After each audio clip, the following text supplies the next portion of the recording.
మీ మోకాల నొప్పులకు ఎటువంటి సర్జరీ లేకుండా ఎపియాన్ పెయిన్ క్లినిక్ అందిస్తున్న అత్యాధునిక చికిత్స. నమస్తే, వెల్కమ్ టు సుమన్ టీవీ. రాత్రింబవళ్ళు ఎక్కువగా పనిచేయడం, ఏసీ రూముల్లోనే ఎక్కువగా ఉండటం, ఇన్స్టెంట్ ఫుడ్. సో మన లైఫ్ స్టైల్ అనేది అప్గ్రేడ్ అవుతున్న కొద్దీ మన బాడీలో ఉన్నటువంటి ఎసెన్షియల్ వైటమిన్స్ ఏవైతే ఉన్నాయో అవి డౌన్గ్రేడ్ అవుతూ వస్తున్నాయా, ఇది మనం క్వశ్చన్ చేసుకోవాలి. మనం పైకి చాలా హెల్తీగా కనిపిస్తున్నప్పటికీ కూడా మన బాడీలో ఉన్నటువంటి వైటమిన్ డి కావచ్చు, B12 ఇలాంటి వైటమిన్ డెఫిషియన్సీ వల్ల కూడా మన బాడీలో ఉన్నటువంటి పార్ట్స్ కావచ్చు, సో ఇవన్నీ కూడా కుంగదీయపడుతున్నాయా. సో చాలామందికి తెలియని విషయం ఇది, మనకి ఎలాంటి డెఫిషియన్సీ ఉంది ఏంటి అనేది. సో మనకి జుట్టు రాలిపోతుంది అని అంటే చాలామంది మనకి వైటమిన్ డెఫిషియన్సీ ఉందని తెలియకుండానే దానికి సంబంధించినటువంటి షాంపూస్ అన్నీ కూడా చేంజ్ చేస్తూ ఉంటుంటారు. సో ఈ వైటమిన్ డి కావచ్చు, B12 కావచ్చు, మన ఇండియన్స్లోని ఈ మధ్యకాలంలో ఎక్కువగా మనం చూస్తున్నాము ఈ డెఫిషియన్సీ. ఎందుకు, సో దీనికి ఎటువంటి జాగ్రత్తలు తీసుకోవాలి, ఈ విషయాలన్నీ అడిగి తెలుసుకుందాం. మనతో పాటు ఉన్నారు general physician doctor Dilip garu from Yashoda hospital, Somajiguda. Hello sir. Hello sir, vitamin D deficiency ఎక్కువగా వినిపిస్తుంది, అందులోనూ ఈ 5-10 years నుంచి బాగా ఎక్కువగా వింటున్నాం. ఎందుకని ఇండియన్స్లోనే ఎక్కువగా మనకి ఈ డి డెఫిషియన్సీ కనిపిస్తుంది? సో విటమిన్ డి డెఫిషియన్సీ ఇండియాలో ప్రాబబ్లీ అరౌండ్ 80% ఉంది. హోల్ పాపులేషన్ కనుక మీరు చూస్తే there are some studies done actually. ఏమంటున్నారంటే vitamin D deficiency, insufficiency, sufficiency ఇట్లా క్లాసిఫై చేశారు. Basically normal vitamin D level మనకి అరౌండ్ 40 to 100 ఉండాలి బేసికలీ. కానీ మేము health checks, annual health checks అవి చూస్తూ ఉంటాం ఆల్మోస్ట్ ఫ్రైడేస్ అండ్ సాటర్డేస్. మీరు నంబర్ 3, 5, 10 ఇలా చూస్తూ ఉంటాం. ఎక్కడ 50, 40, ఎక్కడ 5, 10. సో చాలా చాలా తీవ్రమైన విటమిన్ డి డెఫిషియన్సీ అనేది కంట్రీలో ఇన్ఫ్యాక్ట్ వెరీ కామన్గా 9 out of 10 or 8 out of 10 patients మనం చూస్తున్నాం. సో దీనికి రకరకాల కారణాలు. ఒకటి అర్బనైజేషన్, ఒకటి ఇన్ఫ్యాక్ట్ రూరల్గా చూసినా కూడా విలేజెస్ నుంచి వచ్చిన వాళ్ళలో కూడా విటమిన్ డి డెఫిషియన్సీ చూస్తున్నాం. సో ఇది first of all sun exposure అనేది బాగా డ్రాస్టిక్గా తగ్గిపోయింది మనందరికీ. Because of our 9 to 5 jobs అవ్వచ్చు, మన హ్యాబిటేట్స్ కానీ, అంటే హౌ వీఆర్, మన బిహేవియర్స్ ఓవరాల్గా మీరు చూసుకున్నా కూడా ఆల్వేస్ ఇండోర్సే ఉంటున్నాం మనం. అండ్ దెన్ డైట్లో కూడా డ్రాస్టిక్గా ఇప్పుడు అంతకుముందు విలేజెస్లో ఉండే ఫ్రెష్ మిల్క్ అవ్వచ్చు, అది ఆల్రెడీ ఫోర్టిఫైడ్, అంటే విటమిన్ డి ఆల్రెడీ సఫిషియెంట్ ఉంటుంది. దాన్ని మనం బాగా 2% ఫ్యాట్ మిల్క్ లాగా తీసుకుంటున్నాము. అంటే బాగా ఫ్యాట్ తగ్గించినప్పుడు ఆబ్వియస్లీ విటమిన్ డి కూడా దాని నుంచి తగ్గుతుంది.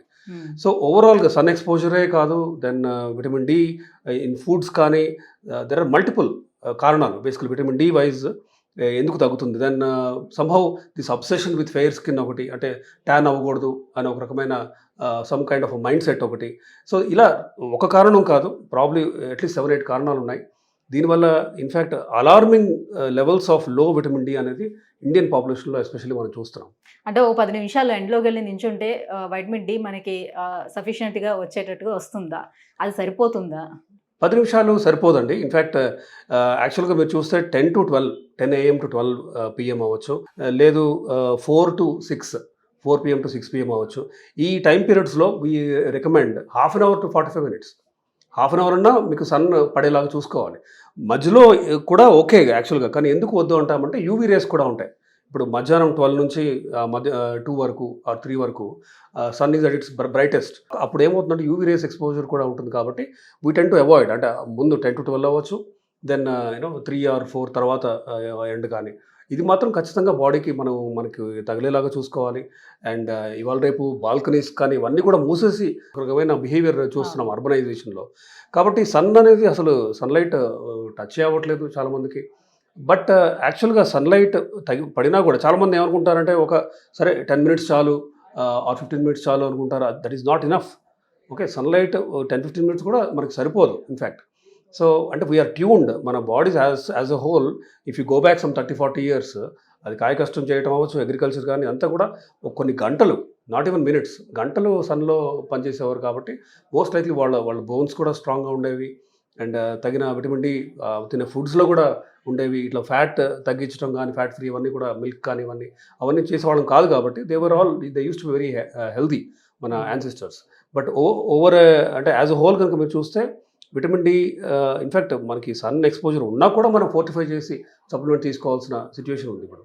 అంటే వైటమిన్ డి అనేది కేవలం ఈ ఎముకల బలానికి చేకూర్చేది ఇది వైటమిన్ డి అనే నమ్ముతూ ఉంటారు. బట్ ఇది కాకుండా ఇంకా వైటమిన్ డి దేనికి ఉపయోగపడుతుంది, దేనికి కావాలి? వైటమిన్ డి అనేది ఒక సిస్టమిక్గా ఇన్ఫ్యాక్ట్ ఎవ్రీ ఫంక్షన్కి ఆల్మోస్ట్ చాలా ఫంక్షన్స్కి అవసరం. బోన్స్ అండ్ మస్కులోస్కెలిటల్ అంటాము, అంటే బోన్స్ అండ్ మజిల్స్కి ఖచ్చితంగా అవసరమే, మనకు తెలిసిందే అది ఆ విషయం. బోన్ అంటే లాంగ్ బోన్స్ కానీ, స్పైన్ కానీ, జాయింట్స్ కానీ, వీటన్నిటి కూడా విటమిన్ డి అవసరం. ఇకపోతే విటమిన్ డి డెఫిషియన్సీ వల్ల బ్లడ్ ప్రెషర్ రిస్క్, షుగర్ వచ్చే రిస్క్ కానీ, హార్ట్ డిసీజ్ రిస్క్ కూడా డైరెక్ట్ లింక్ ఉంది. అంటే అండ్ వైస్ వర్సా కూడా, మీరు బాగా తగ్గిన విటమిన్ డి ఉన్న వాళ్ళకి సమ్ డిసీజ్ ఏదో మీకు కనపడింది, మీరు సప్లిమెంట్ చేసిన తర్వాత వాళ్ళ కార్డియోవాస్కులర్ రిస్క్ కానీ, వాళ్ళకి ఉండే బీపీ, షుగర్ రిస్క్ కానీ ఇవన్నీ కూడా తగ్గుతున్నాయని కూడా ప్రూఫ్ ఉంది. So supplementation is a simple way, effective way to bring down the risk of metabolic syndromes also. మెటబాలిక్లో అంటే ఇలా cholesterol, BP, sugar, heart disease risk ఇవన్నీ కూడా లింక్ అయి ఉన్నాయి లో విటమిన్ డితో. కాబట్టి it is simple and easier way to combat ఈ మెటబాలిక్ ప్రాబ్లమ్స్ని కాంబాట్ చేయడానికి vitamin D fortification or supplementation అనేది చాలా ఇంపార్టెంట్. అండ్ నాట్ జస్ట్ అంటే ఇవే కాదు, బేసిక్ బాడీలో ప్రతి భాగం, నర్వస్ సిస్టమ్కైనా విటమిన్ డి అవసరమే, దెన్ బ్రెయిన్కి కానీ, ఆర్టరీస్ స్టిఫ్నెస్ కానీ, మెటస్టాటిక్ అంటే ఇప్పుడు ఏజ్తో వచ్చే ఆర్టరీలు అంటే వాస్కులర్ ఏజింగ్ అంటాం. అంటే ఒక 50-year-old అతను he may feel his arteries may be like 70-year-old. Okay, age నార్మల్గా 50 ఉన్నా కూడా అది స్మోకింగ్ అవ్వచ్చు, లో విటమిన్ డి అవ్వచ్చు, ఇలా సప్లిమెంట్ చేస్తే ఆర్టరీస్లో ఉన్న ఎలాస్టిసిటీ కూడా మనం ప్రిజర్వ్ చేయొచ్చు. సో విటమిన్ డికి మల్టీ సిస్టమ్ బెనిఫిట్స్ ఉన్నాయి, నాట్ జస్ట్ బోన్స్. ఇకపోతే ఇంకా విటమిన్ B12 ఈ విషయానికి వస్తే, ప్లాంట్ బేస్డ్ ఫుడ్ తీసుకునే వాళ్ళు, వీగన్ డైట్ ఎవరైతే తీసుకుంటారో వాళ్ళలో ఎక్కువగా ఈ డెఫిషియన్సీ చూస్తాం, ఎందుకని? సో నార్మల్గా B12 levels are more in, for example egg అయినా సరే, ఎగ్ వైట్, ఎల్లో, వైట్ కంటే కూడా ఎల్లోలో ఎక్కువ B12 ఉంటుంది. దెన్ నాన్ వెజ్ ఫుడ్స్లో అన్ని రకాలు, అది వైట్ మీట్ అవ్వచ్చు, రెడ్ మీట్ అవ్వచ్చు, B12 is a very good source. అంటే వీటికి ఈ మీట్ కానీ, ఎగ్ కానీ ఇవన్నీ కూడా B12కి మంచి సోర్సెస్ ఇవి. అయితే వెజిటేరియన్ ఆర్ వేగన్ మాత్రమే తీసుకునే వాళ్ళలో ఖచ్చితంగా B12 లెవెల్స్ తక్కువ ఉంటాయి, ఎందుకంటే తీసుకునే ఫుడ్స్లో B12 it self is very less. కాబట్టి వేగన్ డైట్, వెజిటేరియన్ డైట్లోనూ తక్కువ ఉంటుంది, వేగన్ డైట్లో ఇంకా తక్కువ ఉండే ఛాన్స్ ఉంది B12. కాబట్టి especially for example cultural reasons వల్ల అవ్వచ్చు, కొంతమంది జైన్స్ కానీ వీళ్ళు ఎస్పెషలీ ఇన్ఫ్యాక్ట్ మీరు కామన్గా చూస్తుంటే 6 monthsకి ఒకసారి వీళ్ళు బ్లడ్ టెస్ట్ చేస్తూ ఉంటారు.